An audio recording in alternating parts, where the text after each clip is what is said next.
Hello, everyone. Tonight we are starting not with a fight or a feast, but with the very intimate and quite strong-smelling topic of medieval cleanliness. We are traveling back to an era when people dreaded washing more than disease, when garlic was used as a type of perfume, and when neighbors might literally toss bizarre things out the window and consider it perfectly normal. So before you settle in, please take a moment to like this video and subscribe, but only if you truly appreciate the content I create here. Also, share in the comments where you are watching from and what time it is at your location. It is always exciting to discover who joins us across the globe. Now, lower the lights, maybe switch on a fan to provide a gentle background sound, and let us gently embark on tonight's adventure together. Cleanliness was definitely not described as next to godliness in the 14th century. To start, here is an unexpected fact. In the early Middle Ages, bathing was thought to be beneficial. Monasteries had places for washing. The Roman customs of soaking and scrubbing still remained in some parts of Europe. However, as time passed, especially by the late medieval era, the perception of bathing changed from something healthy to something dangerous. What caused this shift? Simply put, it was driven by fear, superstition, and a totally wrong idea about how the human body functioned. People believed that hot water opened the skin's pores, which supposedly let illnesses enter. Imagine taking a bath during a plague outbreak and thinking, "I have just allowed sickness to invade my body." The attitude back then was like becoming a sponge soaked with death. People believed that bathing too frequently could weaken the body and even lead to illnesses. In their perspective, water was not purifying, but rather dangerous. This negative view was worsened by the fact that bathhouses gradually earned a questionable reputation. By the 13th and 14th centuries, many public baths, which were once centers of cleanliness and social gathering, turned into places with a rather dubious image. Some bathhouses functioned like spas, while others resembled brothels. Church authorities started linking bathing with sin, which in medieval Europe often meant a swift shutdown of establishments. As a result, most people stopped full-body washing, not because they preferred filth, but because remaining dry was viewed as safer, more virtuous, and, honestly, more modest. After all, being naked was one thing, but being naked while immersed in hot water was almost considered an invitation to evil. That does not mean everyone looked like unwashed creatures covered in dirt. People still maintained hygiene by cleaning their hands, faces, and feet using cloths and herbal washes. However, complete baths became rare, reserved only for the wealthy, the daring, or those extremely uncomfortable due to itching. So yes, medieval individuals feared bathing, but it was not due to laziness or ignorance, but rather an attempt to protect their health in a way that made sense before germ theory, indoor plumbing, or microbiology existed. Fear outweighed caution in earlier times. Long ago, in a village not yet clouded by the sense of livestock and regret, the public bathing facility stood as a center for cleanliness, wellness, and somewhat improper socializing. Taking cues from the lasting legacy of Roman culture, early medieval bathhouses provided warm water, shared pools, and a spark of hope. These were spots where locals could unwind, sweat it out, and exchange conversations, much like a medieval version of a spa day, only without the addition of cucumbers or fragrant candles. People from various walks of life, including monks, traders, and minor aristocrats, frequented these places. For a fleeting era, maintaining hygiene was possible and even trendy. However, the atmosphere soon became problematic. By the middle of the 13th century, such bathhouses developed a questionable reputation due to activities beyond mere bathing. The focus shifted away from washing to social engagements. Some establishments started to provide additional, less innocent services, staffed by overly familiar attendants and filled with water, visited by too many anonymous patrons. The boundary separating health and impropriety blurred rapidly. This change quickly attracted the attention of religious authorities. Public undressing, even alongside a scrubbing tool, was condemned. Offenses of a sexual nature were viewed far more severely. Bathhouses turned into symbols of immorality, illness, and controversy. When the infamous plague struck, shutting these places down for good seemed a welcome action. After all, a stagnant public tub cannot spread a deadly disease if it is securely sealed and deemed ethically corrupt. Yet, the downfall of the bathhouse was due to more than just vice and epidemic fears. Suspicion grew over time, and even bathing started to feel like a luxury, perhaps even a risk. The concept of immersing oneself in warm water, especially alongside strangers, seemed like a doorway to both physical harm and spiritual decline. Gradually, the bathhouses shut down one after another. Some were converted into bakeries, while others were abandoned and left to decay. It was a poetic irony that places designed to cleanse people ended up neglected and ruined. At the same time, monks in monasteries quietly mourned this decline. For centuries they had upheld hygienic rituals, including regular baths, but now even these traditions were under threat. The Church did not forbid cleanliness entirely, but it made maintaining it extremely difficult. This period marked the rise of a medieval form of dry cleaning. Soap became optional, water was viewed with suspicion, and bathhouses became relics of a bygone era when washing did not carry risks. Despite the Church's horror at exposed elbows and the widespread belief that a hot bath could allow the plague to enter through your skin, people in the Middle Ages did not completely abandon bathing. Instead, they made it an occasional event, happening perhaps once a season or only when personal odors became impossible to ignore. Now, let's consider the nobility. Yes, wealthy individuals did bathe, although not so frequently that their bath toys became crinkled. Since indoor plumbing was still far in the future, servants would carry in large cauldrons filled with boiling water. This water was poured into a spacious wooden tub lined with a linen cloth to prepare for the bath. People used to add herbs such as lavender or sage, or anything growing nearby that did not smell unpleasant. This was less of a bath and more like sitting in a warm herbal stew. Usually the bath was prepared in the bedroom or near the fireplace. Privacy varied depending on one's status or boldness. Some even bathed with their spouse, as what could be more intimate than sharing a tub filled with each other's grime, like a medieval fondue. The poor also bathed, but typically in rivers, barrels, or whatever container could hold water without causing harm. Bathing was not really about cleanliness, but about practicality. It made sense to wash the child, the shirt, and the goat at the same time, which was probably a common thought. During winter, bathing became less important, overshadowed by the struggle to survive. Instead of soap and water, people relied on a tactic that could be called pretend you're clean and keep moving forward. Some city bathhouses managed to survive, especially in southern Europe, where milder climates and better plumbing kept the hope for cleanliness alive. These bathhouses sometimes had steam rooms and herbal treatments, while others doubled as places for secretive activities frowned upon by the Church. Whatever the case, visitors left feeling refreshed, slightly steamed, and maybe a bit scrutinized.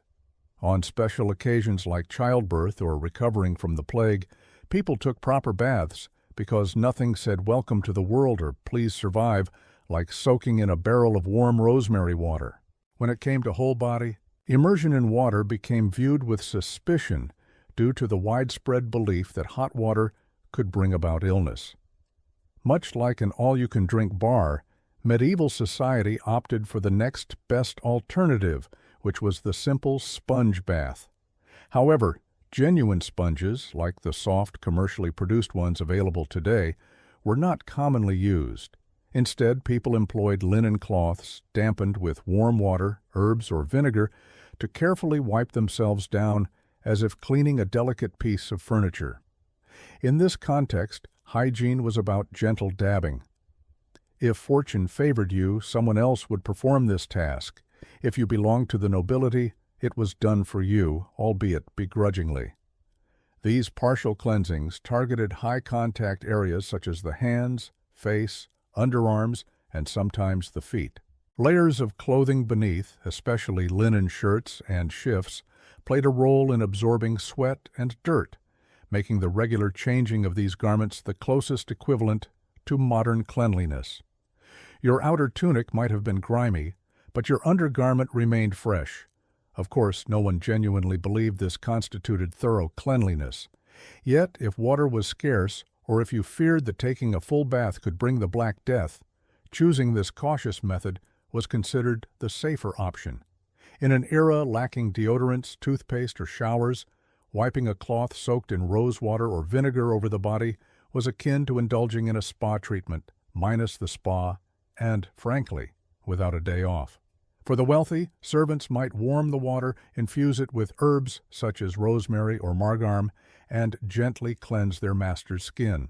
In medieval times, people often pretended not to notice the dirt on their companions, whether master or servant. Common folk would heat water over a fire, then pour it into bowls to wash themselves, likely without much concern, but certainly with more exposure to drafts. Monks, on the other hand, tended to have a more structured cleansing routine. Many religious communities enforced regular washing, which was often more symbolic than truly hygienic. Regardless, the process remained similar, a quick wipe with a damp cloth, leaving one just clean enough not to alarm the animals.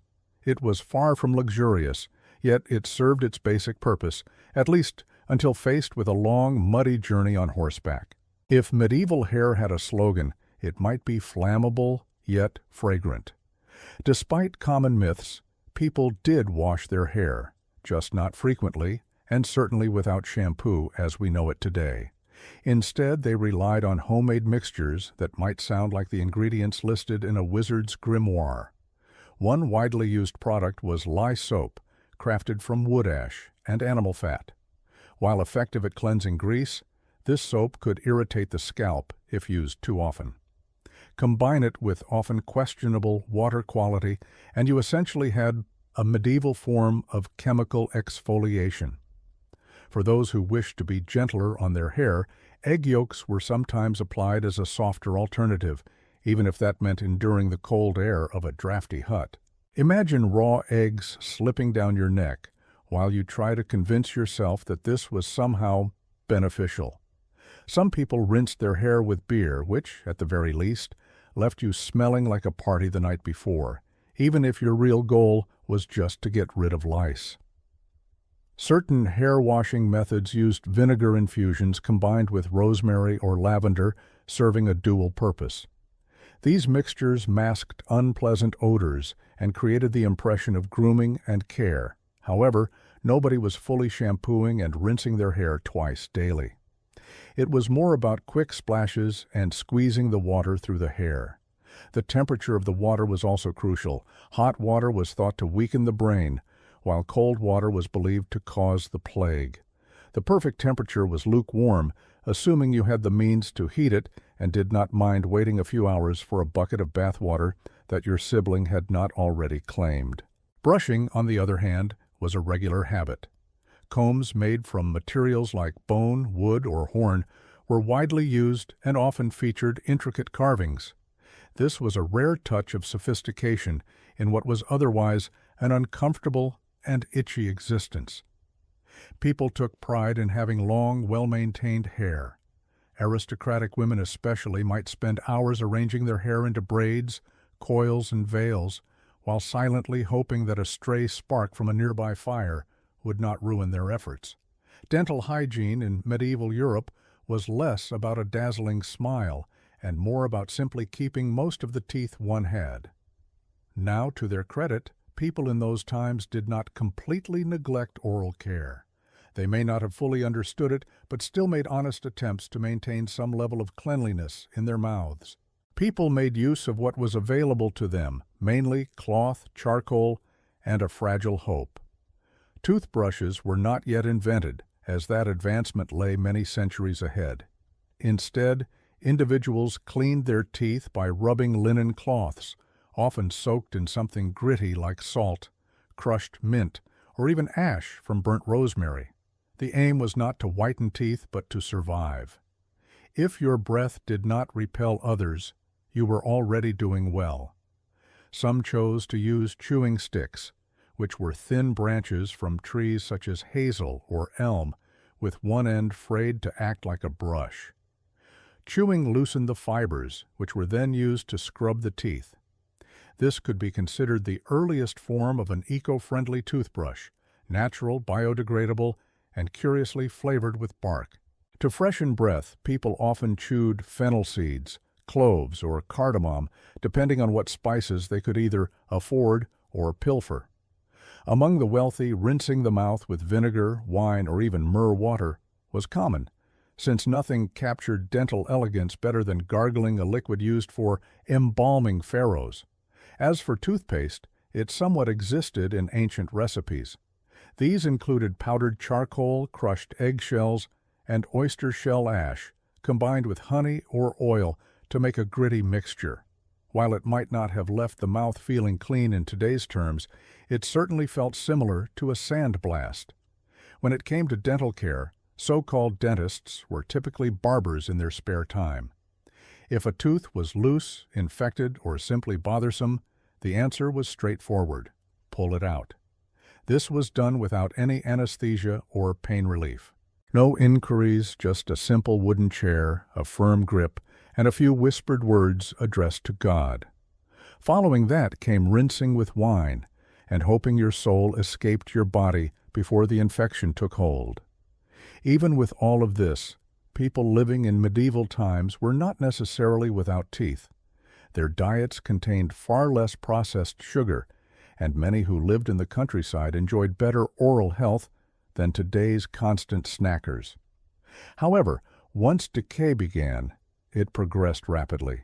The only remedy powerful enough to heal it was believed to be divine intervention. Honestly, if you found yourself transported to a bustling medieval marketplace, your immediate response would not be amazement. It would more likely be a reaction of disgust. Medieval Europe had a distinct and unforgettable odor. There were no sewage systems, no deodorants, and very few usable bathtubs. So the average street carried the combined sense of sweat, animals, decaying food, and a certain stubborn hopefulness. If your sense of smell survived a walk through the fish market and past the tanner's workshop, consider yourself lucky. You would have experienced less than most visitors. So how did people cope with this overwhelming atmosphere? They became inventive. Enter the pomander, a small, hollow sphere filled with aromatic herbs and spices. Worn around the neck or tucked into clothing, it functioned as a medieval version of a scent diffuser. These balls were packed with cloves, cinnamon, lavender, or musk, and they were frequently soaked in ambergris or whale oil to improve their fragrance. Think of it as always carrying your own personal portable air freshener, although it did not cleanse the air, only helped mask unpleasant smells in a polite manner. The overpowering stench dominated the air. Women frequently carried scented pouches in their dresses, both to conceal their own natural odor and to repel unpleasant smells from others nearby. Some even wove herbs, such as rosemary or marjoram, directly into their hair. This practice was a mixture of cleanliness, style, and a form of spiritual protection against unwanted scents. For those with wealth, perfumes were brought in from the Middle East or Italy, crafted from rose essence or civet, which was taken from the behind of a rather perplexed feline creature. Applying these fragrances involved dabbing, waving, and pretending it was not just a mask for the foul smell of boiled vegetables and disappointment. Then there were the ambient odors, open sewage, farm animals, candle smoke, and whatever the local butcher had recently discarded onto the streets. Towns often lay shrouded in a thick cloud of unpleasant smells. Yet few complained because everyone shared the same nasal torment collectively. It was a shared misery with hints of garlic and sweat. Religious institutions stressed cleanliness of the spirit, but the cleanliness of the body scent was mostly overlooked. If you smelled pleasant, People assumed you were either wealthy or virtuous. If not, you simply blended in with the crowd. Imagine forgetting to apply deodorant and spending the day constantly worried about your scent, except no deodorant existed and everyone smelled as if they had been dressed in wool for 3 days straight. Welcome to the Middle Ages, where body odor was not merely a chance occurrence, but a defining characteristic. In those times, there were no roll-ons, no sprays, and certainly no antiperspirants made from aluminum with clinical strength. People simply perspired and came to terms with it more or less. To conceal or handle the odor, they resorted to different solutions. A frequent approach involved alum powder, a natural mineral salt with mild antibacterial and tightening effects. It did not prevent sweating, but could reduce the smell, provided one remembered to use it, and did not mind rubbing stones into their armpits. Others tried chalk, vinegar rinses, or mashed herbs. Sage, mint, and rosemary were favored not because they worked well, but because their scent was preferable. The reasoning was straightforward. If you cannot stop sweating, at least try to smell like fresh greenery. Actually, scented handkerchiefs were extremely popular among the upper class, mainly so they could hold them near their noses when walking through packed streets. Nobody wanted to smell like medieval cooked meat, yet that was unavoidable. The closest option was to smell like aromatic cooked meat. Medieval medical beliefs also influenced this. Sadly, doctors thought sweating was a beneficial process for eliminating harmful humors, so preventing it was considered suspicious and potentially unsafe.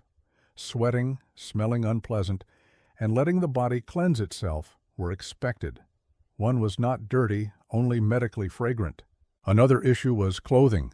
Multiple layers of wool, linen, and fur held in heat and moisture, making the problem worse. Imagine a mobile greenhouse combined with open fires, feasting, and occasional outbreaks of disease, creating a sensory experience intense enough to prompt evacuation. But you were never alone in this. Everyone nearby had a similar scent. The king, the priests, even the radish vendor who had not washed since Epiphany. Simply put, deodorant did not exist.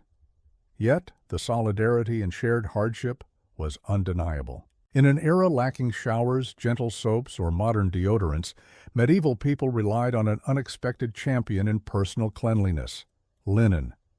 Not as a dining cloth but worn close to the skin and replaced before it wore out, linen undergarments quietly saved many from overwhelming filth. These garments were breathable, absorbent, and remarkably sturdy, worn beneath heavier wool and fur layers that could not be cleaned easily.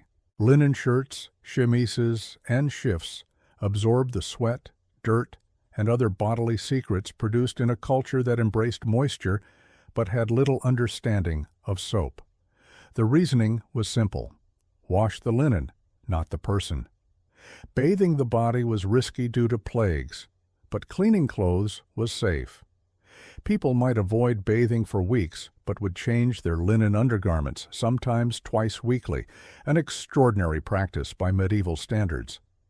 This reverence for linen elevated it to a symbol of status, where a clean, white shirt spoke volumes about one's social standing. In times when clothing appeared relatively clean, people assumed you had your life well organized. If the garments were dull, crusty, and covered with mold, it suggested you were either impoverished, possessed by some force, or recently brought back to life. For women, wearing a linen shift was crucial.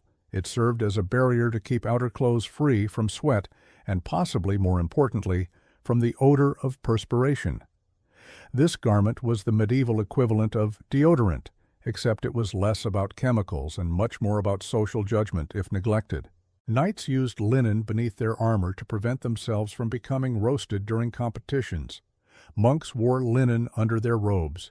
Even peasants donned linen tunics, though these were often patched, worn thin, and held together by sheer determination. Washing linen was no simple task either.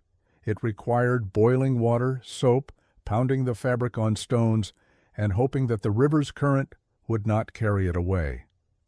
Despite being tough, Laundering was still easier than bathing yourself or confronting the spiritual fears tied to immersing your body in a warm bath. One thing that remained constant in medieval cleanliness habits was persistent itching. This was not due to allergies to linen or hay, although that might have played a part, but mainly because people were continuously hosting a mobile circus of lice, fleas, and mites. Lice were so ordinary that they were treated much like unwanted roommates. You did not catch lice, you simply had them. Everyone did, from the wealthy to the poor, the devout to the drunken. Lice showed no favoritism. They were the great levelers of medieval life. So, what did people do back then? First of all, they used combs. Lice combs, typically crafted from bone or wood, were everyday possessions much like a toothbrush is nowadays. Instead of cleaning teeth, these combs served to remove bugs from the scalp, almost as if you were tidying a tiny, noisy orchard.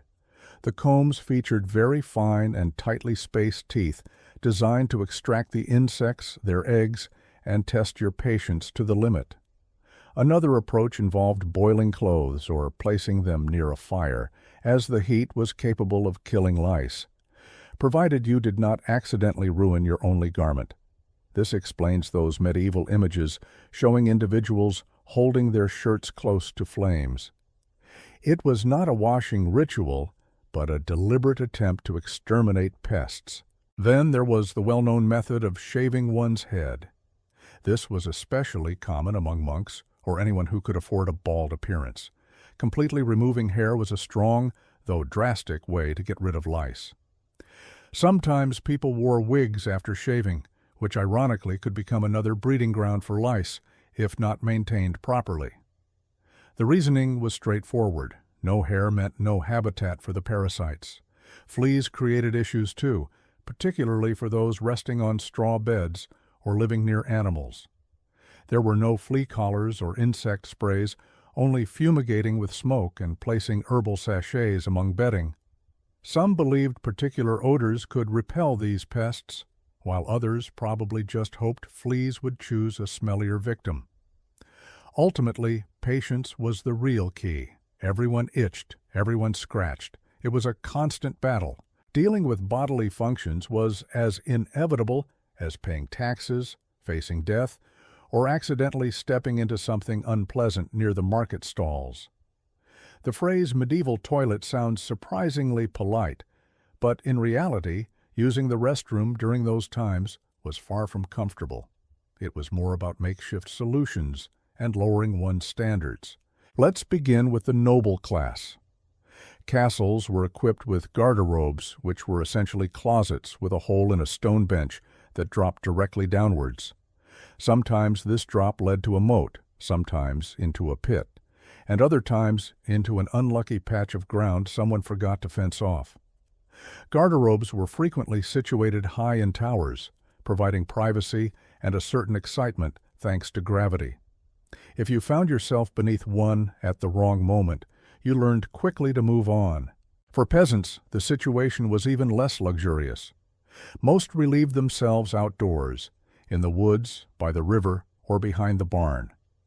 Some villages had communal pits, serving as primitive outhouses, offering minimal privacy and hygiene. It was not uncommon to find neighbors chatting about the harvest while using these facilities. At night, chamber pots were the go-to solution. These small portable pots were kept under beds or close to sleeping spaces, ready for use in the darkest hours. If you have never experienced the joy of emptying a cold ceramic vessel next to your sleeping household in total darkness, consider yourself fortunate and not truly medieval. And what happened with the contents of these pots? They were simply thrown out.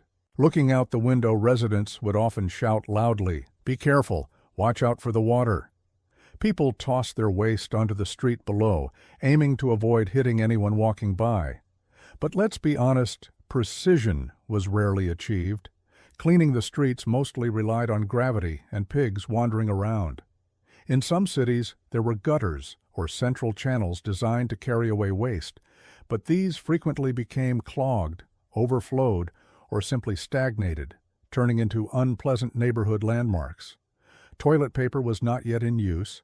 Instead, people used rags, moss, straw, their hands, or if they were particularly refined, scraps of wool or linen. If that seems uncomfortable, imagine relying on snow during wintertime because that actually happened. Before society collectively concluded that frequent bathing was suspicious or even sinful, public bathhouses thrived in medieval Europe. These were not just simple tubs and soap. They served as the social centers of their era. Think of them as spas of the medieval period, but with some unexpected twists. Bathhouses provided various amenities: hot baths, steam rooms, massages, food, music, and depending on the place, sometimes questionable company. At their finest, they were places for communal health and relaxation. At their worst, they became barely clothed hubs of gossip, indulgence, and mild scandal, and sometimes all three before noon. They earned the nickname stews, not because of prolonged soaking, though that was possible, but due to the steamy water. It was not uncommon for men and women to bathe together, especially in countries like Germany and Italy, where the mindset was more easygoing. Public baths were not always scandalous. Entire families sometimes visited together. Monks occasionally bathed in pairs, yet, as with all human behavior, boundaries became unclear. The water itself often became murky. This naturally made bathhouses a frequent concern for the church. Clergy cautioned that bathing in mixed groups could lead to immoral behavior, which was often true. Some bathhouses covertly transformed into brothels equipped with plumbing. The temperatures rose not only from the fire under the tubs, but from other heated activities. Then came the plagues, and everything altered drastically. When illnesses such as the Black Death appeared, bathhouses were blamed. Physicians thought that open skin pores allowed disease to enter. Since warm baths opened pores, the reasoning seemed logical in a time with little understanding of germs. Bathhouses closed down, their reputation ruined, and public bathing disappeared almost entirely. Certain areas maintained the custom longer. Southern Europe, the Middle East, and specific port cities kept their bath traditions alive for many more years. However, in Northern and Central Europe, bathhouses disappeared faster than one's modesty slipping away in a communal tub. What endured was a combination of fond memories and fear. Bathhouses were once vibrant, warm places, but they also became associated with sin, sickness, and poor decisions. By the 16th century, the average person no longer bathed with strangers. Instead, they dabbled with vinegar under their arms and hoped for the best. The creation of soap that did not smell like goat was a significant development. In the Middle Ages, soap resembled medicine more than a personal care product. It was harsh, experimental, and often made people question their choices. Although it technically served its purpose, using it felt more like a punishment than a way to pamper oneself. The most typical formula combined animal fat and lye, or to use fancier terms, rendered tallow and wood ash.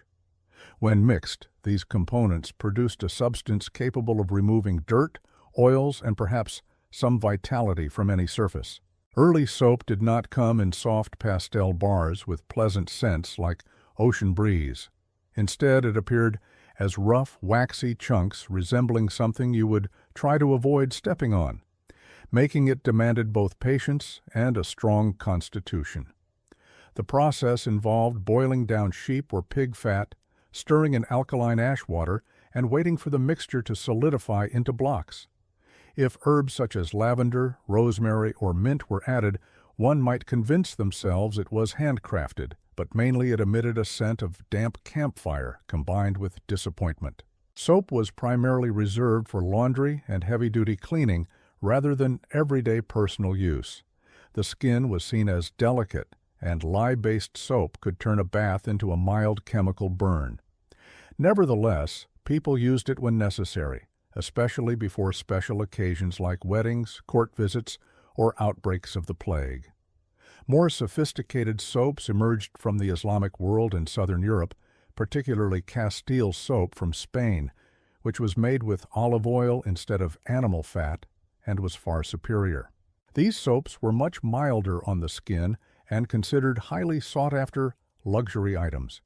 They were traded throughout the Mediterranean and typically set aside for those who did not already carry the scent of goat every day. However, for the majority, soap was practical rather than pleasurable. It was used to clean linens, dishes, and occasionally hands, only when extremely dirty.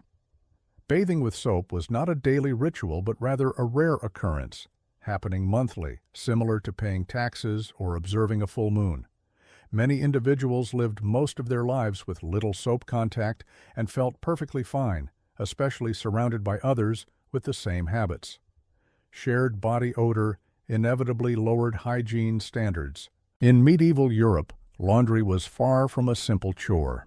It was a strenuous full-body exercise, a social occasion, and often a dangerous encounter with freezing conditions. There were no laundromats or washing machines.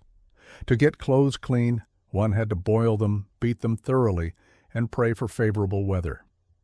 Most washing took place in rivers, which might seem idyllic until you recall these waters also acted as sewers, animal wash areas, and even sites for disposing of bodies. Still, moving water was better than none.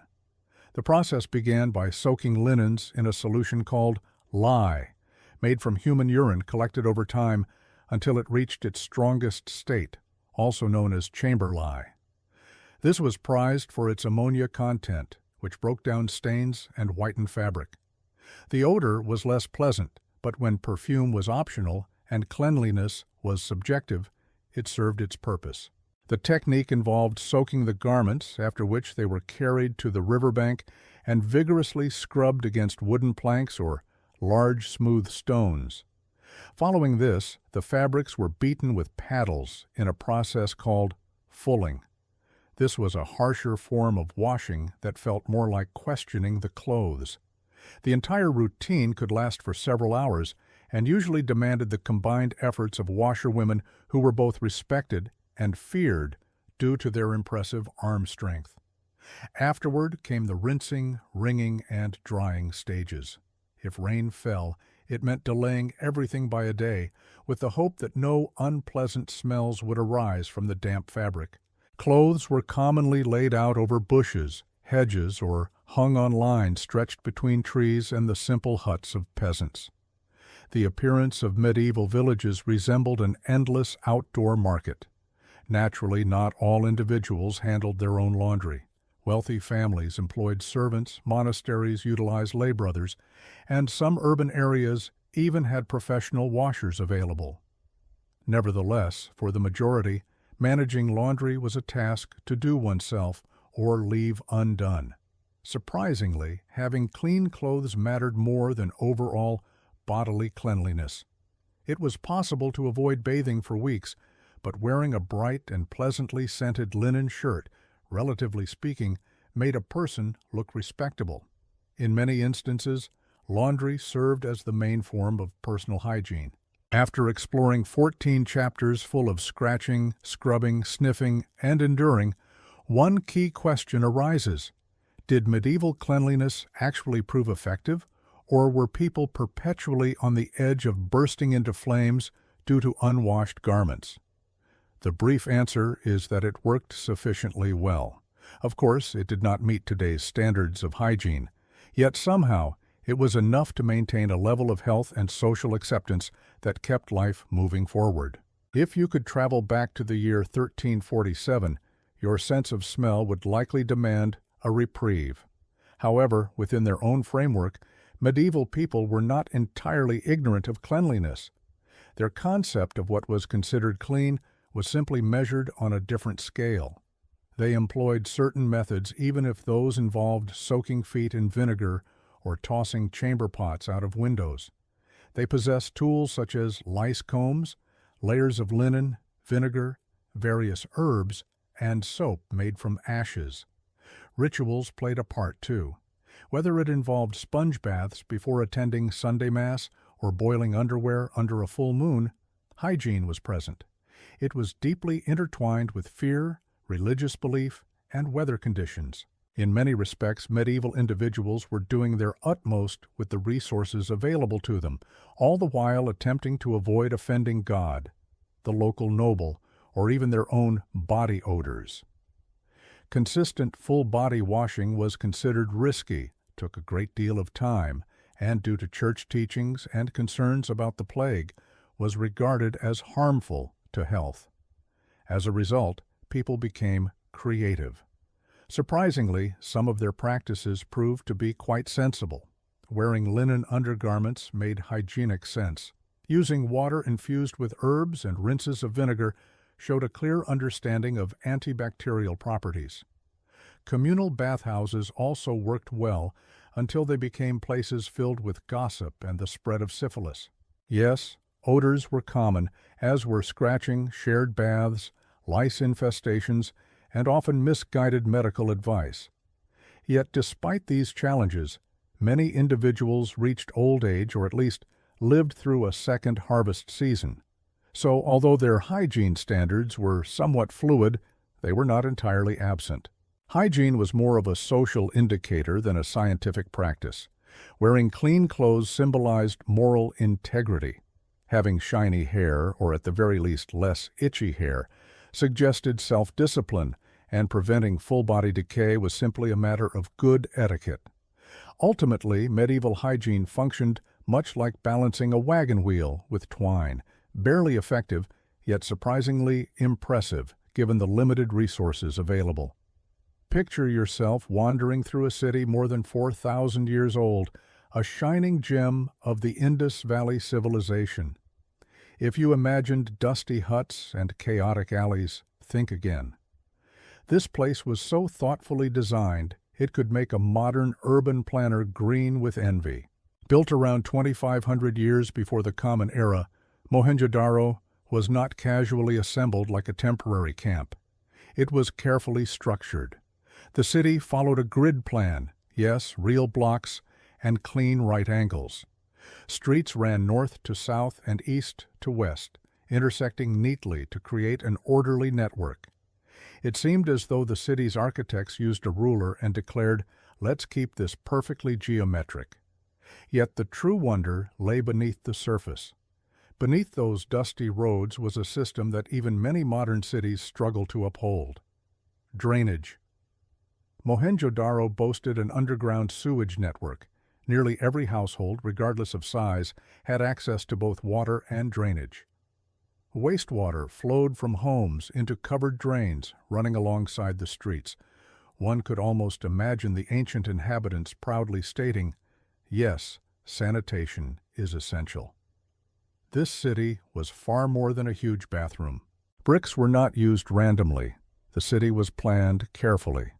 A fortress stood on a raised hill, likely housing the administrative or religious leaders, while a lower settlement accommodated the general public. Public structures, such as the famous Great Bath, indicate this place was more than just a shelter from the elements. Rituals and possibly leisure activities were embedded in the very clay of the bricks. Markets probably flourished along the main roads, and the diverse sizes of homes showed a clear social hierarchy. Yet even the smaller houses had private wells and toilets. Consider that for a moment. People with modest means enjoyed indoor plumbing 4,000 years ago. At the same time, in the 19th century, many Europeans still discarded waste from their windows. Then comes the mystery. The city was eventually deserted with no evidence of invasion or devastating fire. Only silence remained.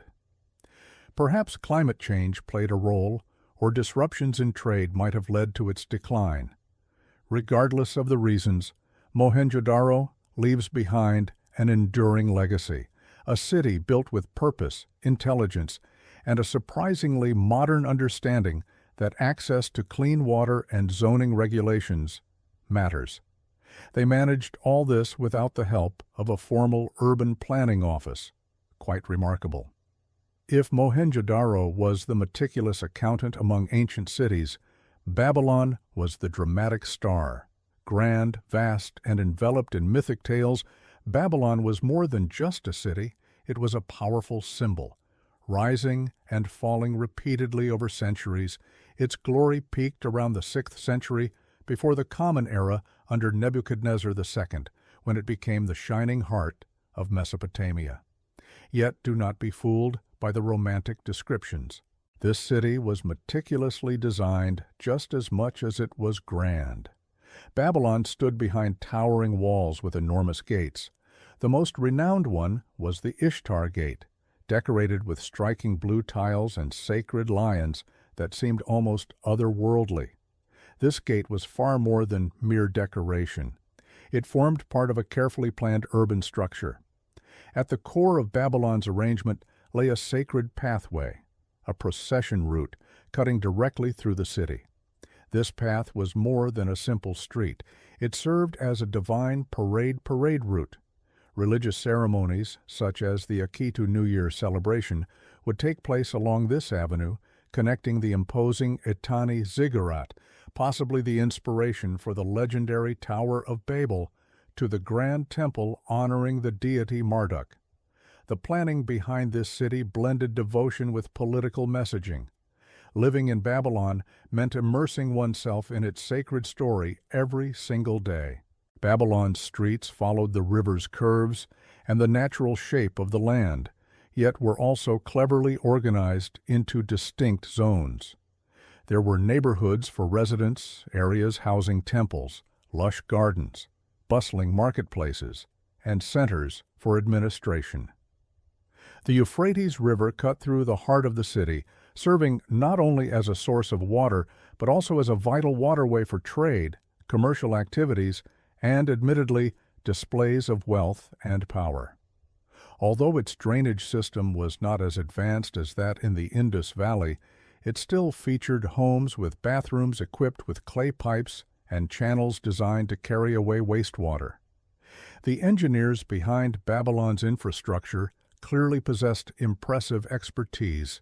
Even the bricks carried the king's name carved into them because, if you are going to construct sewers, you might as well leave your mark.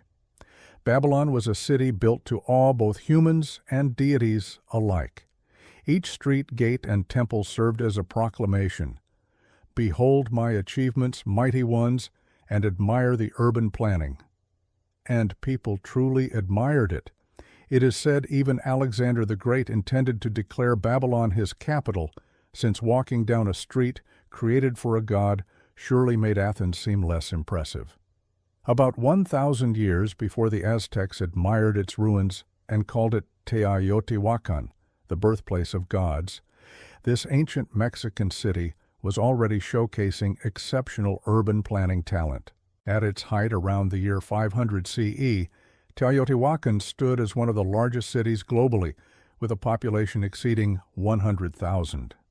In contrast to the disorderly expansion typical of many modern giant cities, this city was purposefully designed with the accuracy of a student of sacred geometry who always carried their protractor.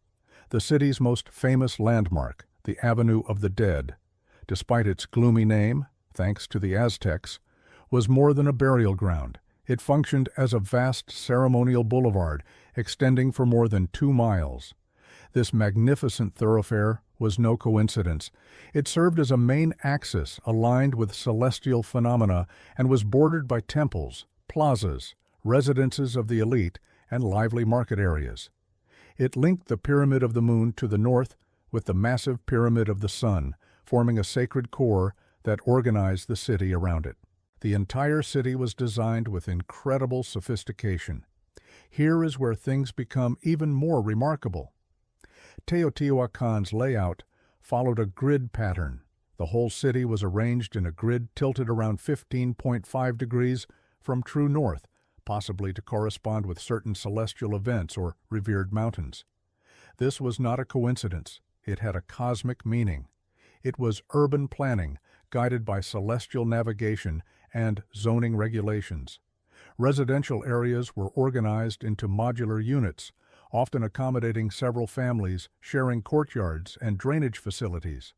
Some homes were elaborately adorned, highlighting wealth, while others reflected a more communal and working-class existence. This was more than just a settlement. It was a structured society expressed through stone and plaster. Teotihuacan also featured an intricate water management network. Canals and drains ran along streets and through living quarters, helping to control flooding during the rainy season. The engineers clearly mastered their environment and prepared for nature's challenges. You can imagine they would have been highly displeased with something like potholes.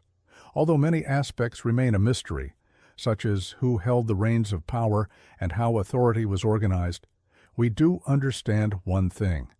The city was constructed to captivate both earthly viewers and the heavens.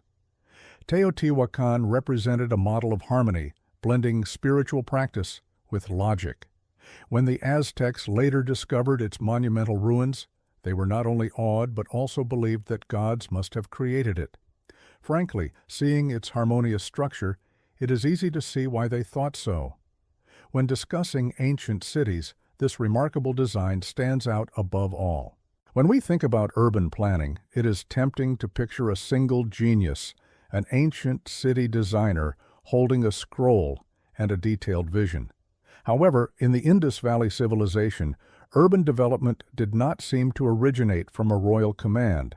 Instead, it emerged from a shared cultural agreement so strong that many cities throughout the area, from Harappa to Lothal, exhibit strikingly similar characteristics. These cities were not branch towns. They were almost perfect architectural replicas.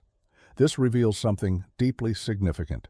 Consider Harappa, located in present-day Pakistan. Much like Mohenjo-Daro, it was organized on a grid system with bricks of consistent size, distinct zones dedicated to manufacturing, living quarters, and governance, and, of course, sophisticated drainage networks. Every house was linked to the drainage channels through individual chutes or underground pipes made of terracotta. This was more than mere sanitation. It was a form of respect through design, guaranteeing that ordinary people had access to clean, functional facilities. Lothal, another city near the Arabian Sea, introduced an added level of complexity, the planning of a port. Lothal featured a dockyard that is probably the earliest known worldwide, equipped with a vast basin and sluice gates to regulate water flow. This was far more than just a riverside settlement. It operated as a maritime center with infrastructure designed to manage tides and currents. And to think you assumed Venice was innovative. What makes this even more astonishing is the absence of any evidence of kings, palaces, military strongholds, or statues representing rulers. No grandiose inscriptions bragging about conquests are found. Instead, these cities appear to have been governed by practical bureaucracies or councils concerned with sanitation, commerce, and ceremonies. Their strength lay in engineering rather than imperial dominance. Objects such as uniform weights and measures indicate a thoroughly controlled economy with designated marketplaces and specialized crafting districts. One might almost picture ancient planning committees debating over where to place storage facilities and how wide the sewer should be. These choices were made, implemented, and maintained over vast distances, showing they were not solely constructing for the privileged few. The consistent design of houses, availability of water, and shared facilities like baths and wells all point to a communal urban ideal rather than a strictly top-down structure. The true creators of these inner cities were not merely assembling towns. They were molding a culture where order was fundamental in every construction block and where city planning was a matter of principle, not privilege. Modern zoning often brings to mind tedious disputes over parking spaces and short-term rental violations, yet the concept of zoning, dividing a city into areas for living, working, worshiping, and waste disposal, is far from a recent invention. Its origins stretch back to ancient times and are remarkably common. Cities such as Mohenjo-Daro, Babylon, and Teotihuacan were not haphazard collections of buildings, but carefully designed environments, each with a purposeful structure. Let us begin our journey by revisiting Mohenjo-Daro once more. There, the elevated citadel contained public baths, granaries, and possibly administrative buildings. Below this area were the residential neighborhoods separated by wide avenues. Workshops and kilns were located at the outskirts, likely because no one wanted smoke and the sound of pottery wheels near their homes. This arrangement was zoning based on practical reasoning. What is remarkable is that this pattern was repeated throughout cities in the Ind region. Now let us turn to Babylon. Babylonian zoning was influenced not only by functionality, but also by rituals and propaganda. Temples and palaces occupied the city's center, connected by ceremonial roads. Nearby were clustered administrative buildings and elite residences, while common citizens and marketplaces were pushed toward the outer areas. However, all inhabitants, regardless of social status, lived within the same urban plan, a concept that was systematic, deliberate, and quite advanced. Then there is Teotihuacan. Here, zoning was executed with almost surgical accuracy. The city featured a strict grid pattern, with each district having a distinct character. There were residential compounds, craft manufacturing zones, market sectors, and temple complexes, all fitting together like components of a living organism. Some residential areas even accommodated immigrants, entire neighborhoods made up of people from Oaxaca or the Gulf Coast, each constructed in the architectural traditions of their origins. This was zoning combined with multiculturalism as early as 500 CE. Such detailed spatial organization reveals a vital insight. These places were not merely cities, they were purposely designed societies. Urban environments mirror societal principles, be they religious, governmental, or financial. The places you lived, worked, or worshipped were all thoughtfully chosen by those who grasped not only the movement patterns of people, but also the ways they interact. They did not rely on high-tech geographic information systems, but rather on attentive observation, practical engineering skills, and perhaps a touch of sacred authority. When a civilization could implement zoning laws smoothly, without social media backlash or endless legal disputes, it showed their planning was truly far ahead of their era. We often picture ancient cities as grimy, muddy, with filthy streets and the constant smell of unwashed crowds. However, the reality is that some ancient urban centers took cleanliness seriously. In fact, a number of them had sanitation systems that would astonish even 19th century Europeans concerned with hygiene. Take Mohenjo-Daro, a shining example of sanitation excellence. Almost every dwelling, no matter the size, featured its own bathing facility with a sloped floor designed to drain water efficiently.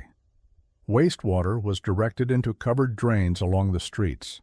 These drains, lined with bricks and equipped with inspection openings for regular maintenance, ran beside nearly every road to carry waste out of the city. This was essentially an early form of municipal sewage management and was truly groundbreaking. In contrast, Babylon's approach to cleanliness was more symbolic. The city boasted canals and some drainage networks, while clay pipes transported water to palaces and temples. Yet the focus there was less on practical sanitation and more on ceremonial or aesthetic aspects of water management. Ordinary people were involved in sanitation efforts. There were cesspools, open ditches, and beliefs in divine forgiveness. Nonetheless, bathrooms were widespread, and wealthier residences featured indoor plumbing that relied on clay pipes. Historical records even mention a basic flushing mechanism, possibly operated with buckets and precise timing. Now, let's focus on Teotihuacan. Although it did not prioritize drainage as intensely as the Indus Valley, Teotihuacan boasted carefully designed stormwater channels and distinct sewage networks within elite areas. Numerous housing groups included internal drainage, and public structures often contained designated latrines. Cleanliness extended beyond mere comfort. It was likely connected to spiritual purity, especially in ceremonial places such as temples or the Avenue of the Dead. Even smaller ancient cities like Lothal and Harappa demonstrate a profound grasp of water management, characterized by wells, reservoirs, and streets angled thoughtfully to avoid flooding. Envision designing an entire settlement, considering gravity and seasonal monsoons, then achieving this feat around 2,400 years before the Common Era. What makes these achievements remarkable is not only the technology, but also the perspective. These societies saw water not just as a survival need, but as a resource that must be controlled, shared, and honored. Maintaining hygiene was not reserved for the wealthy. It was woven into the very layout of urban life. Modern cities still face challenges with waste disposal. Meanwhile, ancient civilizations were already digging channels and setting bricks, silently reminding us of their enduring legacy. Flushing represents a remarkable milestone in human progress. While temples served as places where ancient societies connected with their deities, markets were the venues where people bargained, negotiated, and likely debated over the price of everyday essentials, like onions. Every ancient city uncovered so far maintained a vibrant economic center. This center thrived through carefully designed marketplaces, established trade routes, and defined commercial districts. In Babylon, markets were far from being random or disorderly spaces nestled between religious sites. Instead, they were formally integrated into the urban layout and governed by official regulations. The Code of Hammurabi, one of the earliest recorded legal documents, dedicates numerous provisions to governing trade, standardizing weights and measures, and setting expectations for merchant conduct. These marketplaces buzzed with energy under covered walkways and open squares. Goods such as grains, fabrics, wine, slaves, and livestock regularly exchanged ownership, meticulously recorded by scribes who monitored credits and sales. This process went beyond simple buying. It was a structured economic system supported by legal rules. Moving now to Teotihuacan, the market scene becomes even more intriguing. The city featured vast plazas adjacent to major complexes such as the Citadel, where thousands gathered to trade items like obsidian tools, cacao beans, feathers, pottery, and salt.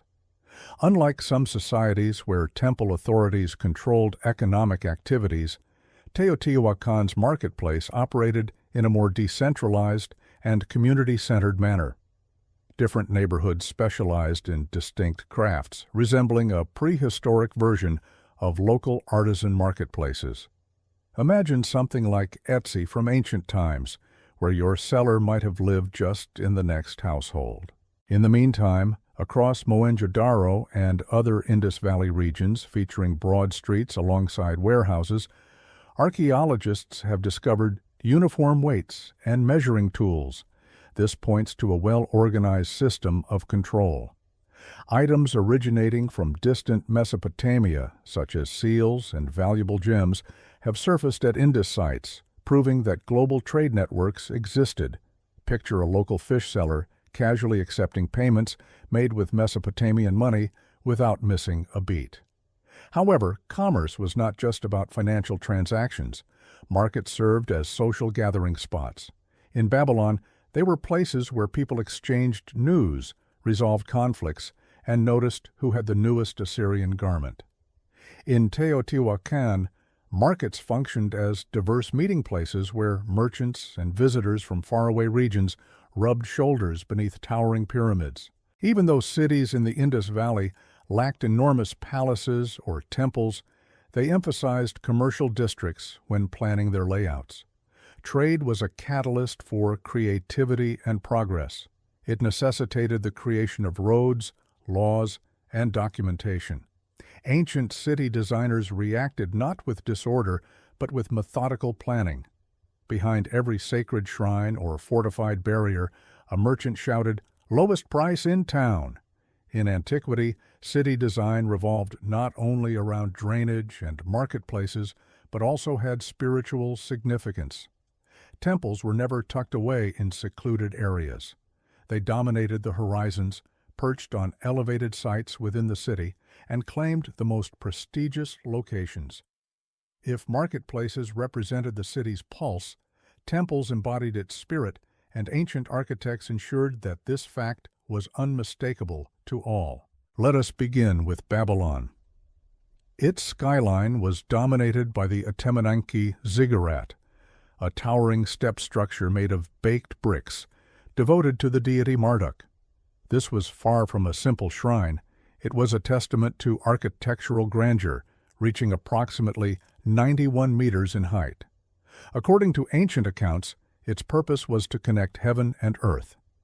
This concept extended beyond spirituality. It served as a focal point for the city's order.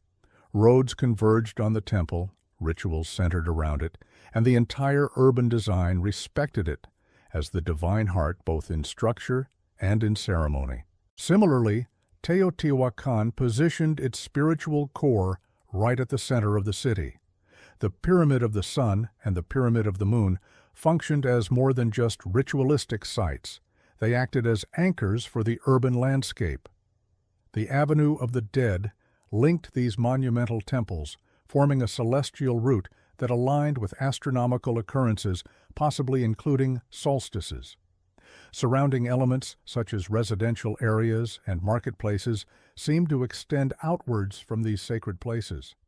These structures were not mere scenery. They represented cosmic reference points that directed both movement and belief systems within the city.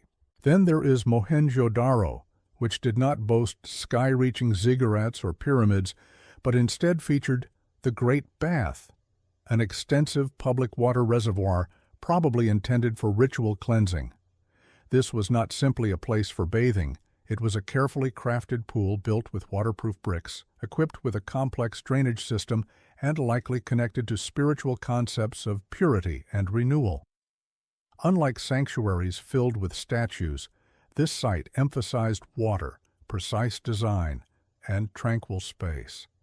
In all these ancient cities, sacred places deeply influenced the urban environment. Spaces were intentionally arranged and functionally connected. The temples were not isolated structures.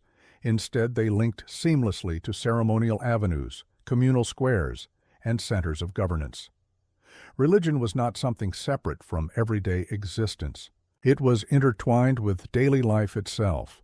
The urban design embodied this harmony. These communities were not merely secular cities containing temples. They represented sacred environments cleverly disguised as urban settlements.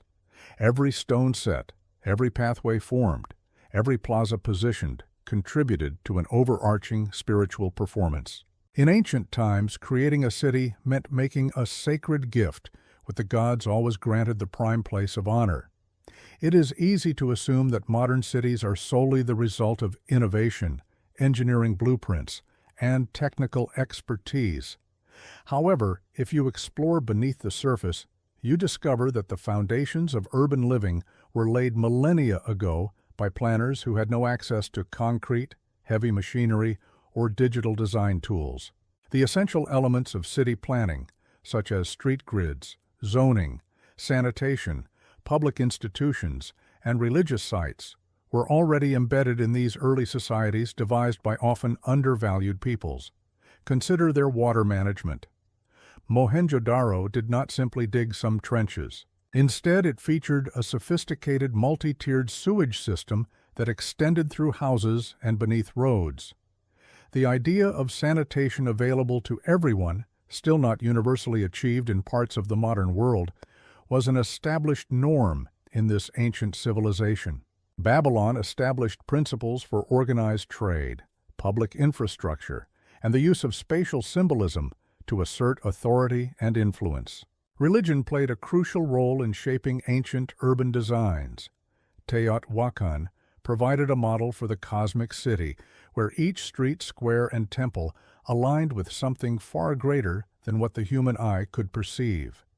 Its creators fused astronomy with construction, incorporating celestial patterns into everyday life. These were not merely habitations. They represented profound philosophical plans. There is also a psychological dimension to consider. Ancient cities affected people's behavior significantly. Spacious boulevards served as paths for rituals and parades, while enclosed courtyards fostered communal bonds. The zoning was more than a matter of convenience. It influenced social interactions, the formation of neighborhoods, and the display of power. Such arrangements guided residents on where to assemble, what places held sacred value, and ways to coexist peacefully or at least make an effort toward it. Contemporary urban design owes a great deal to these ancient insights. The grid system in Manhattan, the advanced sewer networks in Amsterdam, the evolution of temples into cathedrals and later into municipal buildings are all rooted in those original cityscapes. Our concept of a civic heart still stems from these early models. Property boundaries, city layouts emphasizing connectivity, commerce, spirituality, and public spectacles continue to shape city planning. What differs today is the technology used rather than the underlying principles. While modern infrastructure involves asphalt roads and towering skyscrapers, the essence remains unchanged. Cities are narratives crafted in stone, brick, and metal. The initial chapters of this story were created with primitive copper tools, organized through star maps and supported by communities that believed a good life depended on thoughtful planning. Therefore, when you next observe a city, remember it is a legacy of those ancient architects who saw beyond the ordinary. Imagine strolling down a bustling city street, but you must remember you are not simply passing through a physical space. You are treading over 4,000 years of history and ideas, silently communicating beneath your every step. Hadrian was not born at the very center of Rome. Instead, his origins trace back to its far western outskirts. He entered the world in 76 CE in Italica, a Romanized settlement situated in the province of Hispania Baetica, which corresponds to present-day southern Spain. Although distant from the capital geographically, Hadrian's family was far from provincial. They belonged to the wealthy elite and fully embraced Roman culture and ambitions. Crucially, his father's lineage was connected by blood to Marcus Ulpius Trajanus, the future Emperor Trajan. Hadrian experienced the loss of both parents around the age of 10, a defining hardship that placed him under the guardianship of Trajan and Publius Acilius Attianus, a Roman knight. These influential figures profoundly shaped his life's direction. While many young aristocrats were directed towards military or political roles, Hadrian's interests lay deeply rooted in Greek literature, philosophy, and the arts. He mastered Greek fluently, devoured the works of Homer, and initially preferred holding a scroll rather than a sword. Naturally, Rome was not governed by poetry alone, so Hadrian, like every ambitious Roman noble, needed to secure his position through service. He began his career as a military tribune, first in Lower Moesia, then Upper Moesia, and eventually in Pannonia. He demonstrated solid competence as an officer, but his greatest abilities resided in administration and political strategy. Trajan's accession to the imperial throne in the year 98 marked a significant shift for Hadrian. Although their connection was occasionally tense, Hadrian was recognized for his sharp wit, pride, and an intellectual disposition that some found excessive. Despite this, Trajan kept him close. Hadrian progressed through important roles, beginning as quaestor, then as tribune of the plebs, steadily advancing along the cursus honorum, Rome's path to political power. Additionally, he made a beneficial marriage. His wife, Vibia Sabina, was Trajan's grandniece, a match rich in political strategy but lacking affection. Their bond was probably cold and distant, since Hadrian's true passions leaned more toward philosophical friendship and male intimacy, especially with his later cherished Antinous. Hadrian's youth was marked by this conflict between military expectations and a more artistic spirit. He came from the empire's frontier but was destined to rule not by sheer force, rather through deliberate elegance. In a realm dominated by conquests, he was already envisioning marble temples and thoughtful conversation. When Emperor Trajan became seriously ill in 117, the matter of succession turned urgent and unclear. Although Hadrian had long been part of the imperial circle, his right to the throne faced doubts. Trajan had never openly named anyone as heir, and the elite were divided about whether Hadrian, the distant thinker from Hispania, was truly suited to govern Rome. Trajan passed away in Selinus in that year. Far from the capital in Asia Minor, a letter conveniently or suspiciously arrived in Rome within days stating that Trajan had adopted Hadrian as his son on his deathbed, witnessed by Trajan's wife Plutina and the ever-loyal Accionis. The timing was flawless. Some senators murmured about a forgery, while others believed Plutina had orchestrated the entire event, favoring Hadrian's administrative skills over the more militaristic candidates. Regardless of what happened, the Senate approved Hadrian's succession, and he became emperor on the 11th of August in the year 117 of the Common Era. However, the transition was anything but peaceful. Almost at once, Hadrian faced a major crisis. The empire had stretched beyond its limits due to Trajan's military campaigns, especially in Mesopotamia, where rebellion was taking shape. Instead of pushing forward with further expansion, Hadrian chose the practical yet unpopular path of withdrawing from Trajan's eastern territories, including Armenia and Mesopotamia. This decision caused anger among many senators and soldiers who had sacrificed for those victories. Hadrian was branded a coward and even accused of betrayal. Following his rise to power came a brutal purge. Soon after becoming emperor, 4 leading senators who had openly opposed Hadrian's rule were executed on unclear charges of conspiracy. Hadrian denied any involvement, blaming Accionis, but few found his explanation convincing. This event deeply damaged his standing with the Senate, despite his efforts to rule carefully and lawfully. The warning was unmistakable. Hadrian possessed the ability to think like a Greek philosopher, but govern with the discipline of a Roman leader. Despite the political unrest surrounding his rise, his initial decisions as emperor made his intentions clear. He forgave debts, provided financial aid to the poor, and ensured the army's loyalty by offering generous rewards.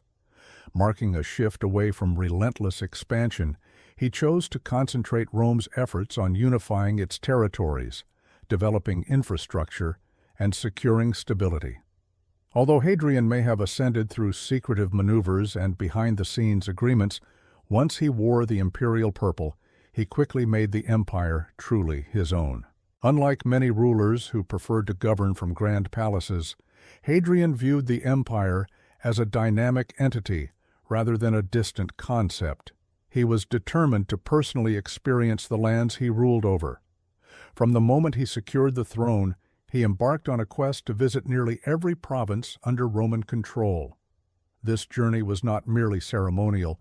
It involved direct management, evaluation, problem-solving, diplomacy, and foresight, all carried out amidst the dust and effort of travel. Throughout the following 20 years, Hadrian covered more ground on foot than any emperor before or after him. His initial comprehensive tour began in the year 121 and spanned nearly 5 years. He journeyed across Gaul, Germania, Britannia, Hispania, Africa, the Balkan regions, Greece, and Asia Minor. He traveled not by luxurious chariots but frequently on foot alongside his soldiers. This expedition blended leadership duties with public display. In Britannia, Hadrian observed firsthand the challenges and instability facing the northern frontiers of Rome. The borderlands were fiercely guarded by the Caledonian tribes, who would later be known as the Scots. Rome had overextended its reach, prompting Hadrian to choose a strategic withdrawal and focus on strengthening defenses. This decision led to his most renowned achievement, Hadrian's Wall, a stone barrier stretching 73 miles across northern England. It served as more than just a military blockade. It was a powerful psychological message. The empire declared its boundaries firmly, signaling that Rome would protect its territories rather than pursue endless expansion. In Africa, Hadrian examined military installations and took steps to improve infrastructure. In Asia Minor, he invested in public projects and religious structures. In Egypt, he was revered almost as a living deity, and once nearly met his end by drowning in the Nile River. His travels connected the diverse regions of the empire through visible acts, policy enforcement, and architectural sponsorship. Yet his true passion was always Greece, where he deeply admired Hellenistic culture, language, philosophy, and visual arts. He engaged in the Eleusinian mysteries, supported philosophers, and earned the youthful nickname Graculus, which he embraced wholeheartedly. In Athens, Hadrian funded the completion of the Temple of Olympian Zeus, initiated the construction of the Library of Hadrian, and aimed to restore the Panhellenic League, uniting Greek cities with a shared cultural identity. His journeys were far from leisurely tours, they were deliberate acts of governance. By appearing in every province, he ensured the people knew they were remembered. He was not just the emperor ruling from Rome, but a presence on their roads, markets, temples, and even in the dust they walked upon. Hadrian did not simply traverse the empire. He reshaped it through monumental stone creations. His passion lay in building, not merely governing. His rule signified a flourishing period of imperial construction, where concrete and marble served as expressions of ideology, authority, and cultural integration. Wherever he traveled, Hadrian established arches, aqueducts, baths, theaters, and temples, which acted not only as grand structures but also as symbols promoting a united realm.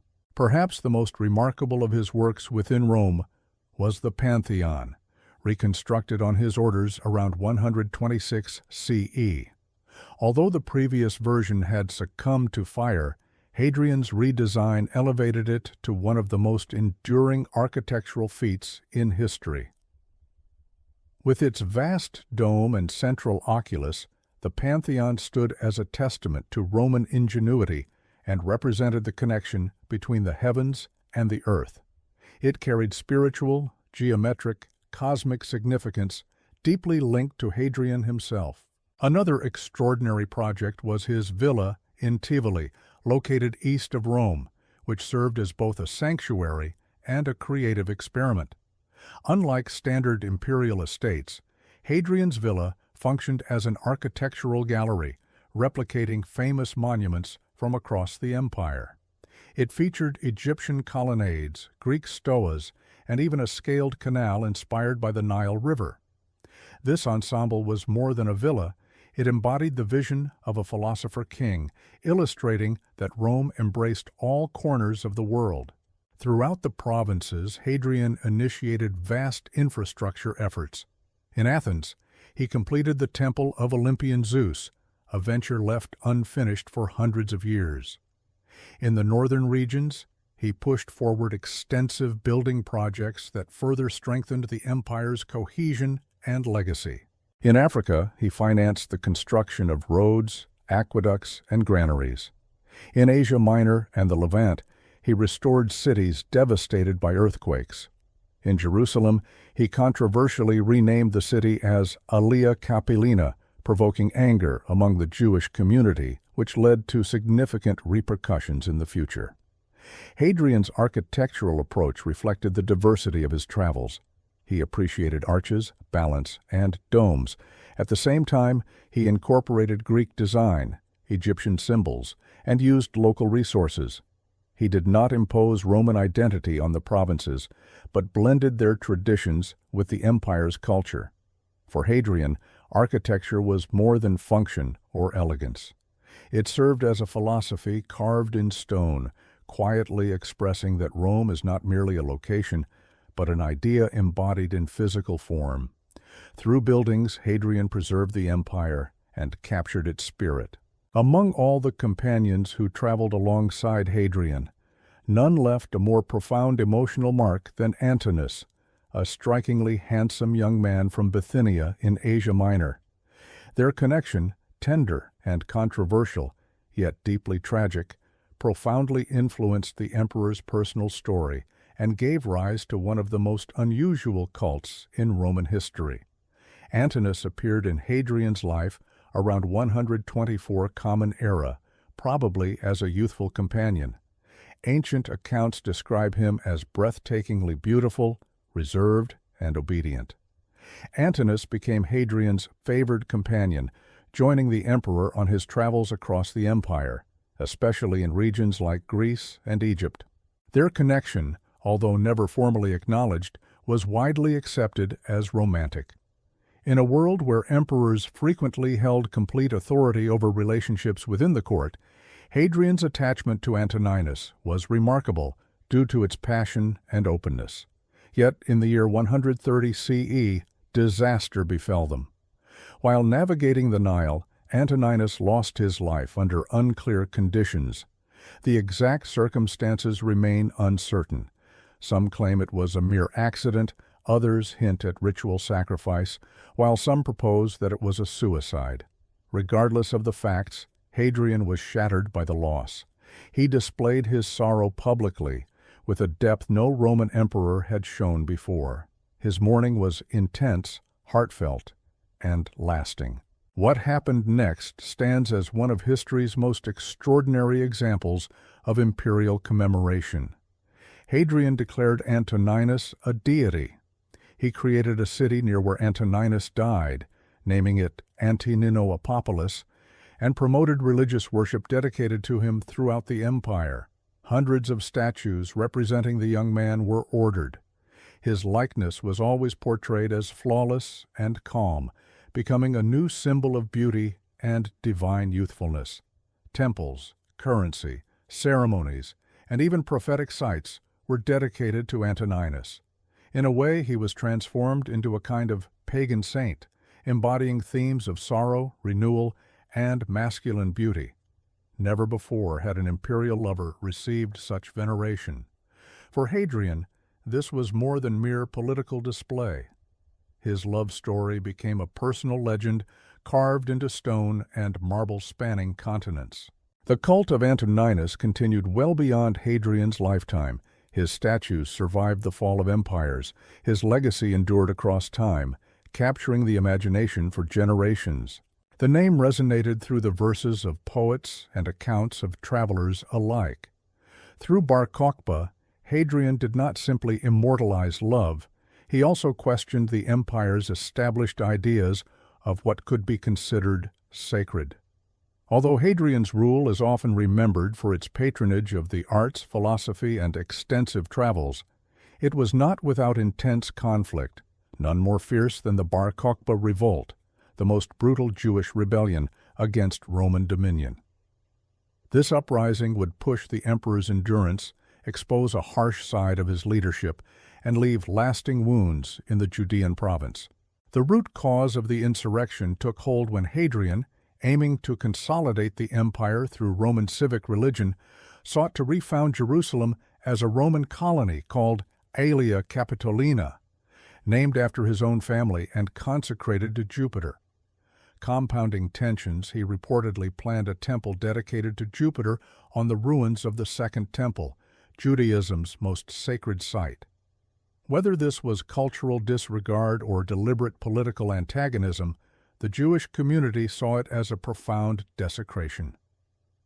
In the year 132 of the Common Era, rebellion broke out under the leadership of Simon Bar Kokhba, an inspiring and militant figure regarded by many as the Messiah.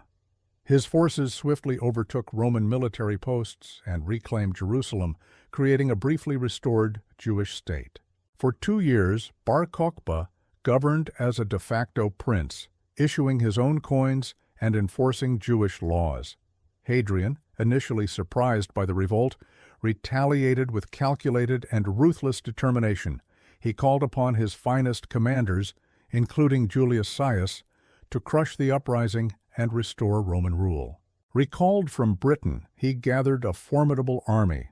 What ensued was a ruthless campaign against the insurgents. Roman soldiers destroyed village after village using scorched earth strategies, siege tactics, and widespread executions. No mercy was extended to rebels or civilians suspected of supporting them. By the year 135 of the Common Era, the uprising was crushed. Barba was dead, and the province lay in ruins. According to Roman records, more than 500,000 Jews lost their lives, and numerous others were taken into slavery. The region of Judea was renamed Syria Palestina to deliberately sever the Jewish connection to the land. Jewish religious customs were limited, and the population dispersed. Hadrian, once celebrated as the emperor of architecture and refinement, had revealed his ruthless nature. His dominance over Judea became one of the most tragic episodes of his rule, remembered not for infrastructure or grandeur, but for destruction, ashes, and forced exile. This period served as a grim reminder. Though Hadrian admired literature, gods, and young men, when confronted with defiance, he exercised authority with unyielding Roman severity. After many years marked by tireless journeys, grand construction projects, diplomacy, and harsh measures, Hadrian began to slow down. The last stage of his life was shadowed by illness, sadness, and an increasing awareness that even emperors are powerless against death.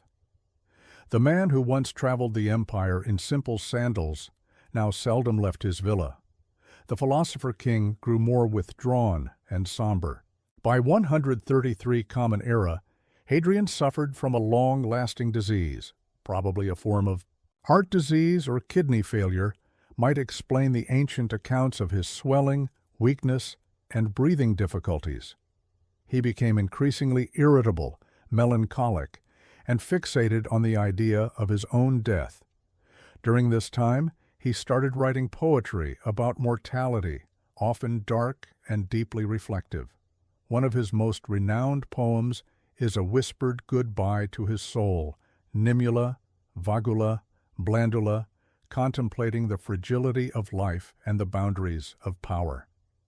Despite his declining health, he still carried the weight of one last imperial responsibility, choosing a successor. Hadrian had no biological offspring, and his political judgment was clouded by emotional ties. In the year 136, he adopted Lucius Ceionius Commodus, known as Lucius Aelius Caesar, a relatively unknown senator famous for his charm, though plagued by poor health. This decision baffled many. The man was elegant, perhaps too gentle, and obviously not suited for ruling. Their skepticism proved valid. Only a few months after being adopted, Aelius died abruptly, most likely due to tuberculosis. Hadrian was shattered, and once again had to urgently search for an appropriate heir. With time against him, he chose a more conventional candidate, Titus Aurelius Antoninus, a respected and moderate senator. In 138, Hadrian adopted Antoninus, but with one condition. He required Antoninus to adopt Marcus Annius Verus, the young man destined to become the philosopher-emperor Marcus Aurelius. Through this action, Hadrian carefully ensured the next two generations of strong and stable leadership. Yet this strategic move brought little comfort to his personal suffering. He withdrew to his cherished villa in Tivoli, where he spent his last days surrounded by memories, statues, and the lingering presence of Antonius. His health deteriorated, and in the end he made several attempts to end his life, but was always stopped by his attendants. Ultimately, he passed away in the month of July in the year 138 of the Common Era at the age of 62. His ashes were placed in the mausoleum he had constructed for himself, a majestic cylindrical structure located on the Tiber River, later becoming known as Castel Sant'Angelo. When Hadrian died in 138 of the Common Era, he left behind no vast territorial conquests. Instead, he bequeathed an empire that was more stable, unified, and intellectually rich than the one he inherited. Unlike Trajan, his reign was characterized not by expansion, but by consolidation. And looking back, this approach was truly groundbreaking. In a time obsessed with external grandeur, Hadrian had the insight and courage to focus inward. The most enduring symbols of his leadership remain visible today. Hadrian's Wall, spanning northern Britain, became a mark of imperial power expressed not through aggression, but through clear demarcation. It declared this land as Rome's boundary, and that beyond it was not the empire. This was not merely a military statement, but a philosophical one. The empire had its limits, and understanding them was a sign of wisdom. In Rome itself, his renovation of the Pantheon left a lasting impact on architectural history. Its massive dome, formed from domestic reinforced concrete, was the largest of its kind worldwide. The building functioned as a temple not only to the gods but also to the potential of Roman engineering and creativity. The Pantheon stands as the tangible expression of Hadrian's intellect, precise, eternal, and open to the heavens. His villa in Tivoli, featuring libraries, water gardens, and reconstructed temples, served as the inspiration for Renaissance palaces many centuries later. It embodied Hadrian's vision of a world transformed into art and landscape, a vast empire distilled into beauty. Yet Hadrian's heritage extended beyond physical creations. He reshaped Roman law, revamped the army to function without incessant warfare, and made provincial governance more professional. His visits to the provinces were not displays of power, but attempts to comprehend and improve them, establishing a new standard of imperial duty. On a cultural level, Hadrian's admiration for Greek philosophy, poetry, and sculpture sparked a revival of Hellenic traditions throughout the Roman territories. The man once ridiculed as Graculus effectively Hellenized the empire, not by military means, but through refined taste. Politically, his appointment of Antonius Pius and adoption of Marcus Aurelius paved the way for a rare era of peace and prosperity, later termed the Pax Antonina. This foresight initiated the reign of the so-called Five Good Emperors, a period of unmatched stability in Roman history. Despite his achievements, Hadrian remained a figure of contrasts. He was a builder who also leveled parts of Judea, a peace advocate who wielded a concealed iron hand, and a connoisseur of beauty who governed pragmatically. Hadrian's Rome was more than just stone and power. It was shaped by intellect, memory, and measured judgment. He did not merely rule Rome, but redefined the essence of empire. His reign stands at the intersection of military leadership and philosophical reflection, tradition and transformation. Reinvention defines Hadrian in many respects. This period symbolized a pivotal shift. The Roman emperor ceased to be simply a military leader and transformed into a guardian of culture. Unlike those before him, Hadrian demonstrated authority through his presence instead of through territorial conquest.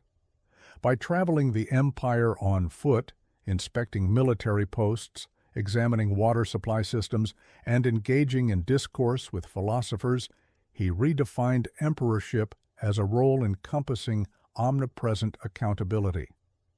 The traditional symbols of power, such as the toga and the manuscript, gained equal importance alongside the sword. This transformation shaped the perception of leadership for subsequent emperors. His successors, Antoninus Pius and Marcus Aurelius, adopted this new philosophy of rulership. They governed less as conquerors and more as caretakers of Roman stability, emphasizing justice, public works, and cultural advancement. Without Hadrian elevating philosophy to a pillar of imperial authority, Marcus Aurelius's profound reflections in his Meditations might never have existed. Yet Hadrian also personified the contradictions that come with power. He inspired both admiration and fear. He was refined, but could be harsh when provoked. Although his reign was relatively peaceful, it was not without autocratic tendencies. The executions of senators, the brutal suppression of the Bar Kokhba revolt, and the exile of opponents displayed a man who preached restraint but applied power with precise severity when confronted. On a personal level, Hadrian showed a reflective and somber nature. His poetry, especially during his later years, exposes a ruler deeply conscious of his mortality and inner conflicts. His affection for Antinous stands as a testament to his more intimate and vulnerable side. Idealized, revered, and deeply mourned, he was presented as an emotional contrast to his public persona. This sorrow revealed his humanity and continues to resonate centuries later as a rare glimpse of imperial tenderness. Even after his passing, Hadrian shaped a legacy that refused to fade. His mausoleum, now known as Rome's Castel Sant'Angelo, serves as a steadfast barrier against oblivion. His architectural creations still dominate cityscapes. His legal reforms influenced countless generations. His journeys wove a diverse empire into a realm that, even if briefly, felt unified. Hadrian's greatness is found not in the territories he conquered, but in what he preserved, constructed, and envisioned. A paradox crowned with laurel, he was both creator and ruler, poet and sovereign, mortal and mystery. Ultimately, Hadrian did not merely bequeath monuments, he established a template for empire leadership that still lingers in Rome's ruins and the thoughts of those who visit them. In the year 1803, President Thomas Jefferson expanded the United States territory by twice its size with a simple signature. The Louisiana Purchase, a deal worth $15 million with France, added more than 800,000 square miles of largely unexplored land to the young nation. This was a strategic triumph, but also a huge cartographic enigma. What exactly had America acquired? Mountains, deserts, waterways, unknown creatures. Jefferson had no precise knowledge, yet he was determined to discover the truth. Enter Meriwether Lewis, Jefferson's private secretary and an individual driven by an insatiable desire for exploration and adventure. Jefferson personally selected him to head an expedition aimed at exploring the newly acquired lands, charting their geography, cataloging the region's plants and animals, and, most importantly, verifying if a water passage to the Pacific Ocean, the legendary Northwest Passage, truly existed. However, Lewis was not set to embark on this mission alone. He invited his longtime friend and fellow soldier, William Clark, to join him as co-leader. While Lewis excelled in science and negotiation, Clark contributed military order, expertise in map-making, and a natural ability to connect with men, a combination Jefferson deemed crucial. Both leaders held equal authority, although only Lewis had an official commission. Their strong partnership would prove to be one of the expedition's greatest assets. Preparations were set in motion without delay. Jefferson gave detailed directives to observe the terrain, establish trade relations with indigenous tribes, study the native flora and fauna, and solidify American claims on territories that were home to countless native peoples. This mission combined subtle diplomacy with scientific inquiry. Essential supplies were amassed, including compasses, sextants, microscopes, and gifts for native leaders such as beads, mirrors, and peace medals. They even brought along a collapsible iron frame boat, which unfortunately never functioned properly, but looked impressive on paper. Several dozen men, mainly from the Army, were recruited to make up the core group of explorers, a name as ambitious as their quest. The expedition set out from Camp Dubois near St. Louis in May of 1804. Ahead lay thousands of miles waiting to be revealed. Vast stretches of uncharted land, numerous tribal communities, and a mission without any promise of safe return. However, for Jefferson, Lewis, and Clark, the reward was far beyond territory. It was the pursuit of understanding, a level of insight that would reshape the destiny of America and embody the essence of its pioneering spirit. With maps unwritten and diaries empty, this quest for exploration set out into the unknown, chasing a vision that only faintly existed in Jefferson's imagination.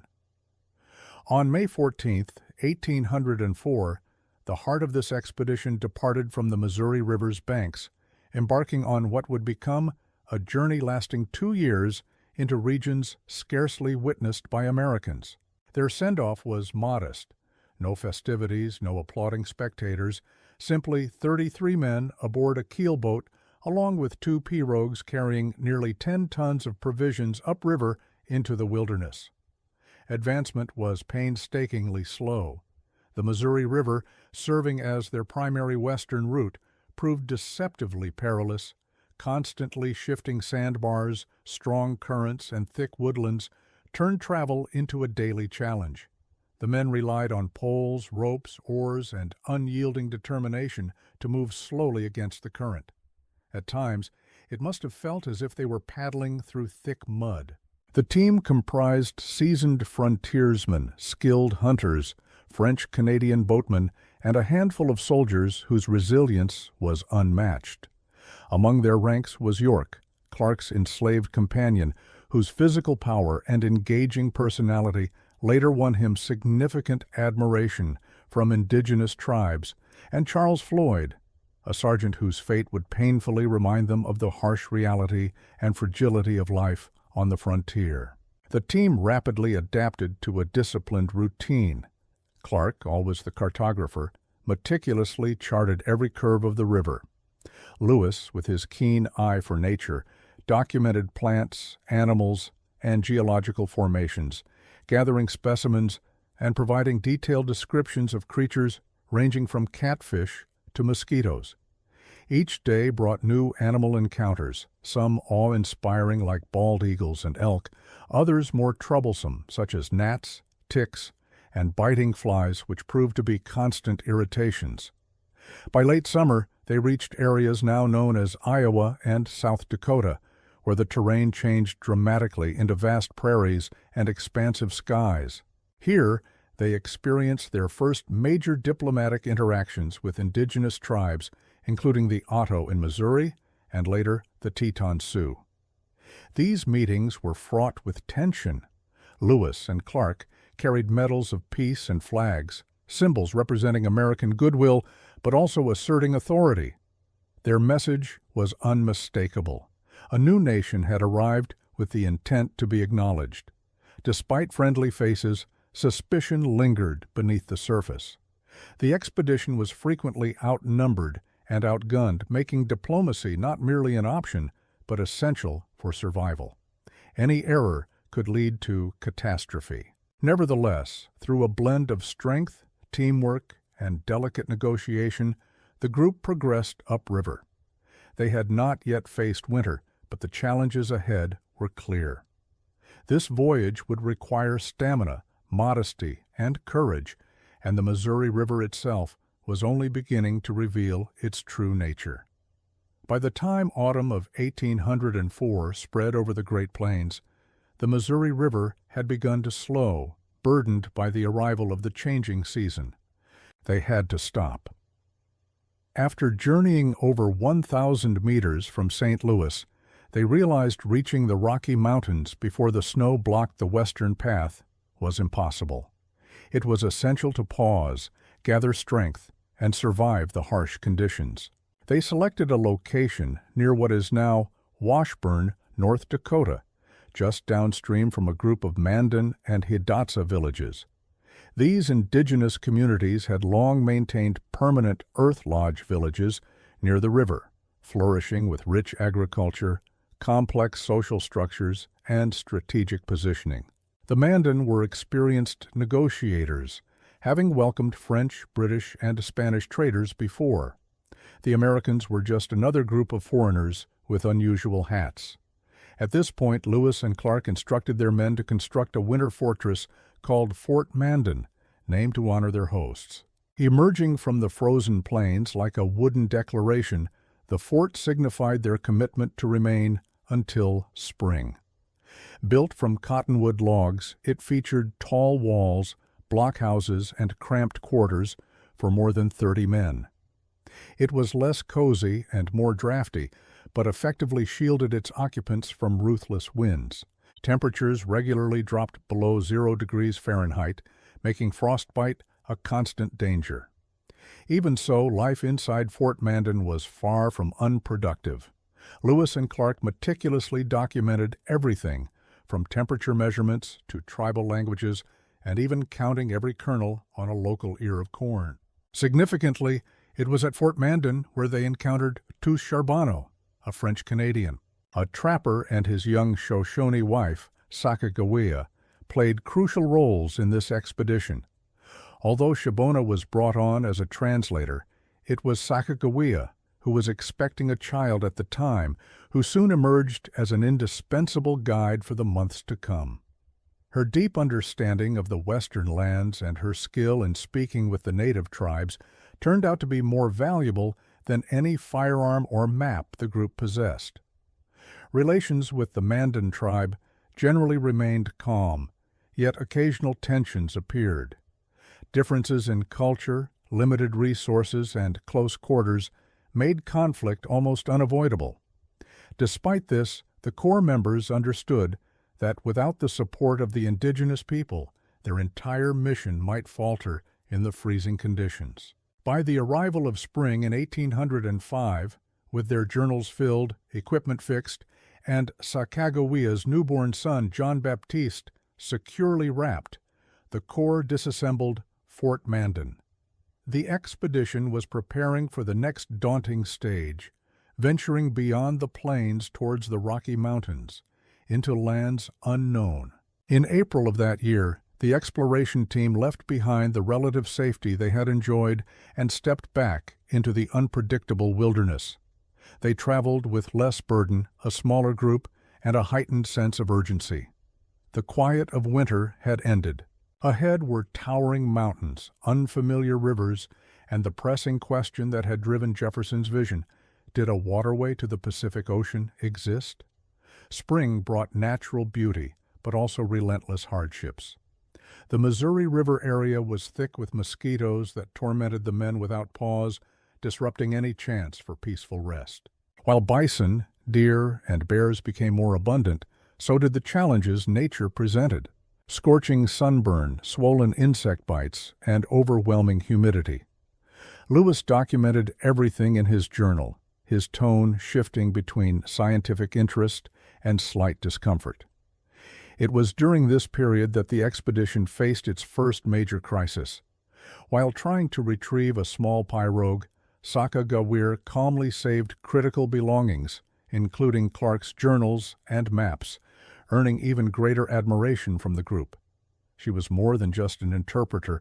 She served as a steady presence, composed under pressure, adaptable, and highly competent. By June, the team reached the Great Falls of the Missouri River. Not merely one, but a sequence of 5 waterfalls that spanned about 18 miles. This stunning natural spectacle was also a formidable obstacle for portaging. The men spent close to a month transporting boats and supplies over land, navigating steep cliffs and rugged terrain, relying on homemade carts and sheer physical effort. Many regarded this as the most exhausting physical trial of the entire expedition. However, morale soared when Lewis caught sight of the snow-covered Rocky Mountains in the distance. That sight, though uplifting, also filled them with apprehension. The group had expected the Rockies to resemble the gentle Appalachian Mountains. They were far from that. These towering peaks were massive and rugged, threatening to end all hopes for a continuous water route to the Pacific. Nonetheless, hope arrived in the shape of Sacagawea's people, the Shoshone. When the team finally met them, an extraordinary reunion occurred. The chief turned out to be Sacagawea's brother, a connection that brought renewed optimism to the expedition. That moment marked a turning point shaped equally by fortune and myth. The Shoshone agreed to supply horses, provisions, and guides, which proved essential for the expedition to traverse the Bitterroot Mountains, a region unreachable by boat. The Missouri River had carried them as far as possible, and now the true challenge arose. Crossing the Rocky Mountains was never simple, yet even the bleakest expectations could not have readied the expedition's leaders for the relentless harshness of the Bitterroot Range. With the Missouri behind and the Pacific still distant, The group had to leave their boats behind and proceed on horseback, carrying what they could along narrow, icy paths. Equipped with Shoshone horses and expert guides, the expedition commenced their journey through the Bitterroot Mountains in early September of 1805. The landscape was unforgiving, featuring sharp ridges, steep gullies, and dense forests that turned every step into a struggle. The trails were often little more than animal tracks, weaving through fog, snow, and windswept passes. Yet the cruelest foe was hunger itself. Wildlife was scarce to the point of near extinction. The men were forced to consume candles, soups made from mere animal fat, and sometimes even horse flesh. The diaries from this time become anguished accounts centered on food, reduced to bleak listings of what could be eaten out of sheer desperation. Fatigue caused many to collapse, while worn-out moccasins fell apart.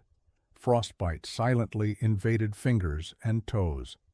One of the most grueling segments was Lolo Pass, where the team slogged through deep snowdrifts. While gnawing on boiled roots and torn hides, Clark recorded that they had completely run out of supplies and were surviving on horse meat. This was unquestionably the lowest physical moment of the entire expedition, yet somehow they refused to surrender. When they finally came out of the mountains close to what is now Idaho, the group stumbled upon the territory of the Nez Perce tribe. The Nez Perce could have easily destroyed them, but instead they cared for the starving explorers, providing them with fish and camas root, and even helped them build canoes to continue their westward journey along the river. This was yet another extraordinary stroke of luck. It reminded everyone that native generosity, not just American determination, was crucial for this mission's success. While staying with the Nez Perce, Lewis and Clark took time to contemplate the challenges ahead. Their bodies were worn out, frostbitten, and lacking proper nutrition. Still, they were now close to the Columbia River Basin, which signaled one thing: the Pacific Ocean was within reach. However, the hardest trials had yet to come. The rivers were turbulent, the weather uncertain, and winter was fast approaching. With the Rocky Mountains behind them and cold months drawing near, the expedition team began crafting dugout canoes from tall ponderosa pines, aided by the Nez Perce. Their next goal was the Columbia River, a powerful waterway that would bear them westward to the Pacific Ocean, marking the end of their long and grueling journey. But if they assumed paddling would be simpler than crossing mountains, they were mistaken. As they crossed, a harsh and stormy challenge awaited them. The Columbia River was far from a gentle stream.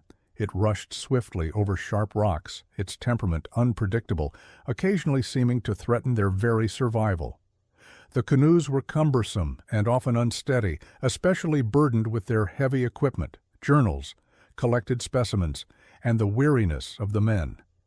Dangerous rapids posed a constant risk of overturning the vessels and losing invaluable supplies. Several times, members of the party faced near-death experiences. Only rapid reactions and fortunate circumstances prevented the loss of everything they carried. During their journey, they met various Chinookan and Sahaptin-speaking peoples whose cultures thrived on vibrant trade networks, particularly one built around salmon, a vital food source present in seemingly endless quantities. The team admired their fishing techniques, intricately carved wooden houses, and the skillfully built canoes. These tribes were knowledgeable, seasoned, and cautious of outsiders. Maintaining peaceful relations was challenging. Some groups greeted the explorers warmly, while others saw them as unwelcome invaders moving too close to their territories. As they advanced westward, the setting changed dramatically. Rain fell persistently without mercy.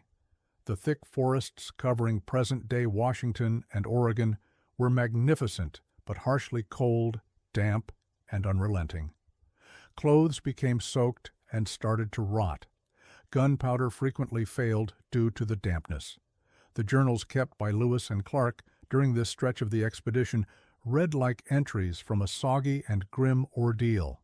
Finally, in the middle of November, in the year 1805, after a year and a half filled with continuous trials, the explorers arrived at the mouth of the Columbia River. There, beneath the dull and heavy skies, they faced their next great chapter. Through the stormy fog, they finally caught their initial sight of the vast Pacific Ocean. One would expect this instant to feel victorious, yet it was quite the opposite of inspiring. Their campsite, quickly set up near what is now Astoria, Oregon, was a soggy, chaotic scene filled with gusty winds and a heavy sense of hopelessness. They called this place Fort Clatsop, where they would endure a long, wet winter, feeling cold, ill, and tormented by fleas. Their days were consumed by crafting moccasins, boiling elk meat, and filling journal pages with detailed entries. They had arrived, but a harsher reality awaited them. They still faced the difficult journey back. Arriving at the Pacific Ocean in the 11th month of 1805 should have been the celebration for the expedition's core group. However, the ocean showed no sign of welcome. Heavy rain, freezing cold, and non-stop storms along the coast transformed their triumph into a soggy and miserable ordeal. With no better options, the team constructed a simple shelter on the southern bank of the Columbia River and named it Fort Clatsop after the nearby Clatsop tribe. The winter of 1805 into 1806 proved merciless. It rained every day besides a dozen. Clark's records reveal that the men's clothes deteriorated. Lice and fleas infested their bodies, and scurvy was a constant threat. Elk, their main source of food, had to be hunted each day, often trekking miles away from safety. Their meat was tough, lean, and just barely enough to sustain physical strength and keep spirits from breaking down. Even amidst these hardships, Lewis and Clark were determined to continue their thorough documentation, recording details about native customs, the landscape, weather patterns, and local plants. The explorers documented numerous animals, adding hundreds of pages to the scientific archives. Lewis carefully recorded details about sea otters, while Clark enhanced the maps that would later serve generations of pioneers. Even in difficult conditions, they remained dedicated observers. Their encounters with local tribes varied. The Clatsop and Chinook peoples were skilled traders with well-established connections along the coastline. They were courteous, but showed little enthusiasm for the explorers' presence. Discussions over food and supplies usually involved tough negotiations rather than warm hospitality. Unlike the Mandan or Nez Perce, these coastal groups expected fair exchanges and demonstrated impatience when the Americans offered unremarkable trade items. During long waits at the fort, built from damp logs and confined by harsh weather, boredom set in.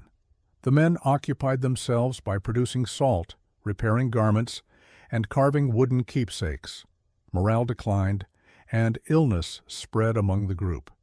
Even Lewis, known for his steady scientific temperament, became irritable and withdrawn.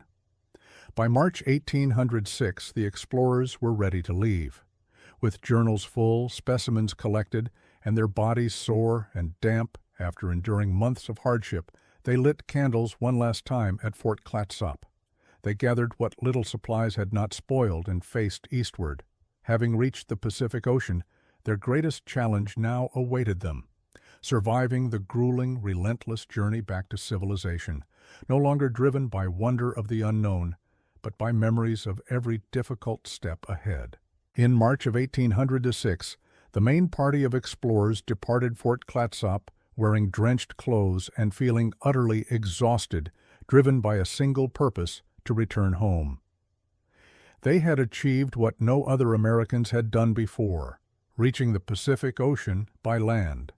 Yet the journey home would prove to be just as dangerous and exhausting, and in many ways even more challenging. The wilderness they once approached with curiosity now appeared different, familiar, yet still merciless. They retraced their path along the Columbia River, facing strong currents, steep cliffs, and uneasy encounters with indigenous tribes. Their supplies dwindled, and trading became increasingly difficult. The Chinook and other coastal tribes had grown more wary, perhaps sensing that the presence of the Americans meant unwelcome changes on the horizon. By late spring, the core group managed to cross the Bitterroot Mountains again, this time with improved weather and better preparation, though the ordeal remained intense. Upon arrival at the Nez Perce villages, they were greeted warmly like old friends. The tribe had honored their promises by safely holding onto the explorers' horses and assisted them in getting ready for the next phase. At this point, Lewis and Clark made a daring choice. They decided to divide the expedition into smaller teams to cover more ground. Lewis moved north toward the Marias River, aiming to map its links to the Missouri River and to strengthen American territorial claims. Clark followed the course of the Yellowstone River, charting its path and searching for new opportunities. For easier progress through the flatlands, the decision was daring.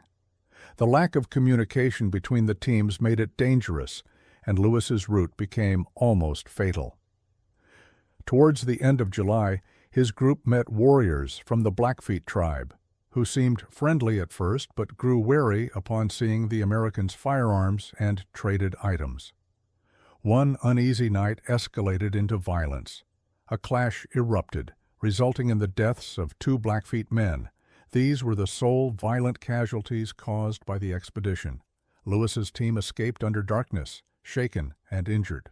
Clark's group experienced a return that was not as dramatic, but still faced several injuries and chaotic bison stampedes. They constructed canoes, reconnected with Sacagawea and her relatives, and managed to navigate the Yellowstone River with reasonable success. By August of 1806, the 2 teams came together near the Missouri River. Although the expedition was united again, the atmosphere was heavy. The excitement of exploration had faded, leaving only the challenging journey back. They were exhausted, marked by their ordeals, but they survived. By late August of 1806, the Missouri River once more carried the explorers downstream, this time leading them home instead of into the unknown. Their bodies had weakened, their clothing was torn, and their journals were thick with pages smudged by mud, but they had endured. On September 23, 1806, the expedition finally arrived back in St. Louis, not welcomed with celebrations, but with amazed silence. Many had believed them lost. In just over 2 years, Lewis and Clark had covered more than 8,000 miles and crossed vast landscapes. They crossed towering mountains and navigated roaring rivers, engaging with over 50 indigenous tribes along the way. Their journey led to the documentation of hundreds of previously unknown plant and animal species. They charted extensive areas of the continent with extraordinary precision and secured a significant American presence in territories long claimed by native peoples, Britain, and Spain. The expedition was hailed as a remarkable achievement. Newspapers praised their survival and the wealth of discoveries they had made. President Jefferson, who had anxiously awaited news, was overjoyed. Despite their celebrated heroism, the paths of Lewis and Clark diverged dramatically after their return. Meriwether Lewis was named governor of the Louisiana Territory, but he suffered from depression, alcoholism, and financial troubles. Only 3 years later, in 1809, he died under mysterious circumstances, possibly by suicide or murder, at a remote inn along the Natchez Trace. His death cast a grim shadow on the mission he had once led with such clarity and determination. William Clark, in contrast, prospered. He became governor of the Missouri Territory, superintendent of Indian affairs, and remained a key figure in Western expansion for many years. He honored his late friend by naming his firstborn son, Meriwether Lewis Clark, as a lasting tribute. As for Sacagawea and York, Sacagawea returned west with her husband and child. Although her ultimate fate remains uncertain, her symbolic importance in American history only increased over time. York, Clark's enslaved servant, became a legend in his own right. Among indigenous communities, Clark made significant contributions, yet denied freedom to an individual for many years, a harsh irony remembered through history. The expedition's impact is both heroic and complex. It paved the way for expanded exploration, commerce, and colonization of the Western territories, but it also initiated the forced removal of native populations whose lands were charted without permission.